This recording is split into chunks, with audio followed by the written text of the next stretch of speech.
Supreme Leader Xi. What are you going to tell me about this? What's funny is actually the other day I heard, was it CNN? I think so. They actually called him Supreme Leader, which was hilarious. It was like a less than subtle dig. Absolutely. Because it's really getting to the point where we're at Kim Jong family level dictator worship here. It's crazy. In China, yeah. Anyway, Xi Jinping just visited Xinjiang, which is the place where the genocide is happening in Western China. Mm-hmm. Of course, to be greeted by many happy, smiling Uyghurs. It was speculated that he got COVID or he wasn't around or whatever. People like to do this all the time. It's good not to jump on these things. I think quite a few people were jumping on this idea that Xi Jinping has now disappeared off the scene and he's not being seen anywhere because he went to that Hong Kong celebration. We spoke about that last time. That ridiculous thing where he was actually just talking to 4 people. Yeah. And then he took some photos with a bunch of diplomats there, or I should say, government workers. And one of them happened to, after the meeting, test positive a few days later for COVID-19.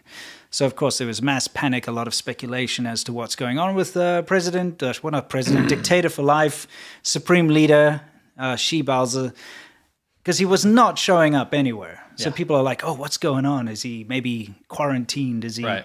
Yeah, all this nonsense. But of course, we didn't jump on that because, as usual, it's just a bunch of bunk and speculation. Typical. Turns out he shows up in Xinjiang now to wave at a bunch of people. Now, here's something I find very interesting.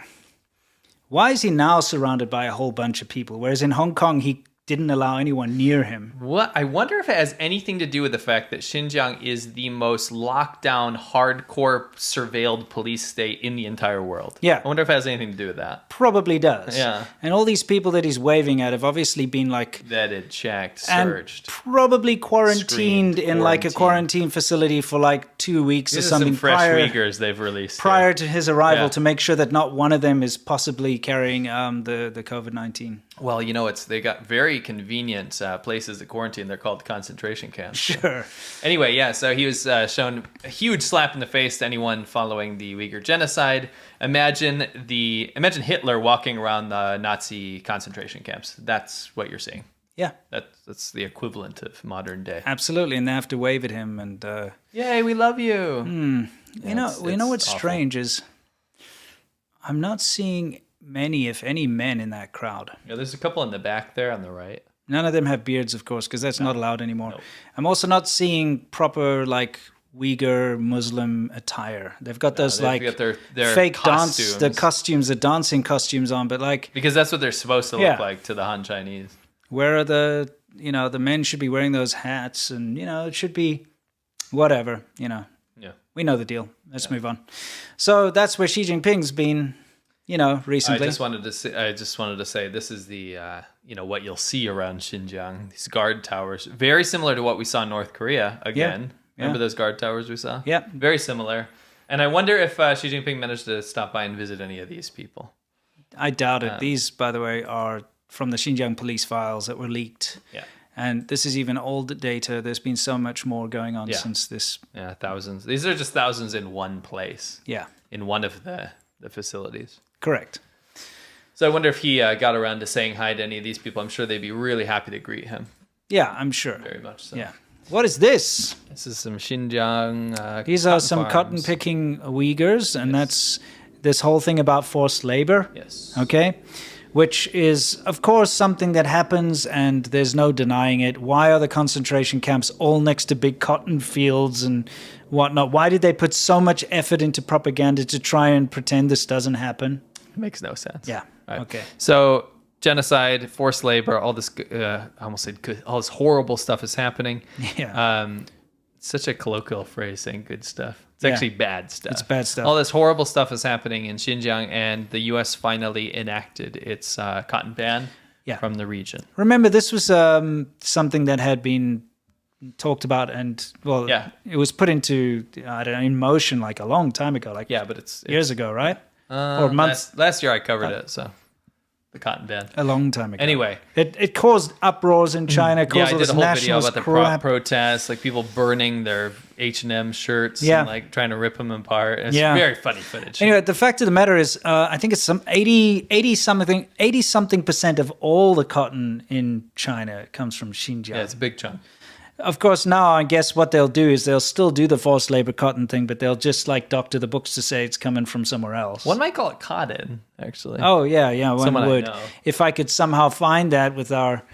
give me a second. Very archaic. This one? Oh. Yeah, Yeah, I got it. So anyway, the point is, it forced the Chinese government's hand to buy all of the cotton that's been stagnating for 15 months or something. Right. It's been sitting there, not being able to be sold. Lockdowns plus this law, right? So they had to buy all this cotton, and they put it into reserve. But we've seen what happens with Chinese reserves. Yeah. A lot of the grain just goes absolutely foul, or just gets sold. Yeah. Or it gets sold underhand. Yeah. So, I guess the cotton's happening the same. The problem is that it's finally now been enacted. It wasn't enacted up until this point. So I'm sure the trade was still going on. Well, I mean, they claim that they have to buy 15 months worth of cotton reserves. Right. Something's going on there. Yeah. Anyway, it is big news, and there's probably going to be massive ramifications and a lot of cooking of the books as far as I'm concerned, because they're very good at doing that sort of thing.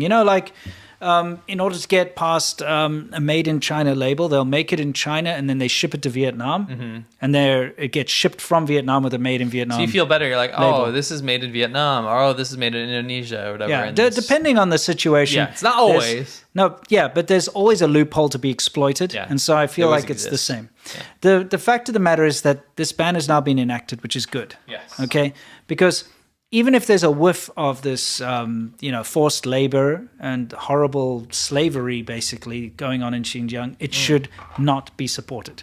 And the Chinese government will not allow independent investigations. The Chinese government will just continue to deny all this stuff, but still do it. Yeah. And there's been ample evidence in the past to show that this kind of practice happens with where they, for instance, get prisoners to do the garlic peeling and stuff and all that kind of nonsense. And it's just, this whole forced labor thing is a thing in China. And we know what's been going on with the vocational camps in Xinjiang. So even if there's a whiff of it being true, there should be a ban until it can be proven otherwise. Right. You know? I agree.